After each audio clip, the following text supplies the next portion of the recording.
KNX News Time 6:13. When that unusual 5.9 earthquake hit Virginia last summer, the cell phone network along the East Coast collapsed.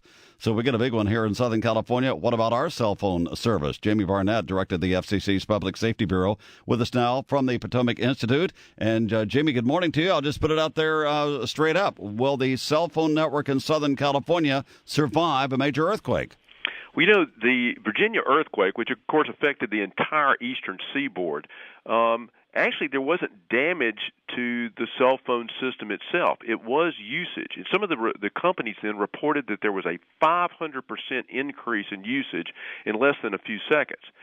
No cell phone wireless system can be designed and built to withstand 500% increase, or we wouldn't be able to afford it if you could.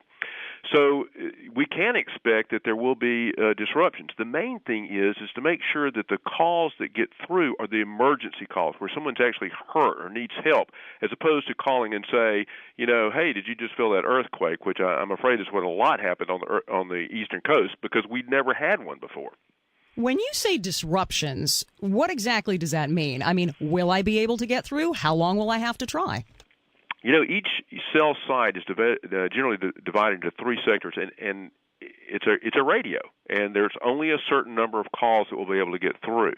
So one of the things that the FCC has promoted during that, so the answer to your question is, in those seconds, there is a possibility that you will not be able to get through right away. But the bottom line, Jimmy, let me stop you right there, because the bottom line is we're assuming that all of the infrastructure remains in place, and if you got a big quake, towers are going to go down. That's right. If you do actually have damage to the system itself, the companies do have plans where they can boost power on some stations.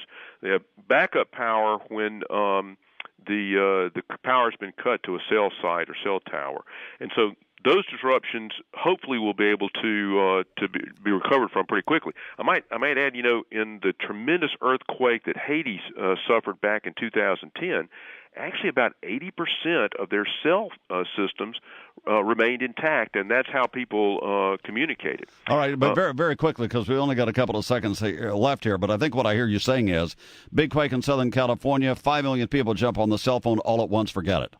It's going to be tough. And so what the FCC says is make sure you push as many non-emergency calls off to text messages and use landlines when you can, even though landlines in a lot of households are going away. If you can find landlines, push it off of that. That spreads out the communication and makes it more likely that calls will go through. All right, Jimmy Barnett there with us live. And, of course, today is the big California shakeout, and we'll have full coverage and participation right here on KNX.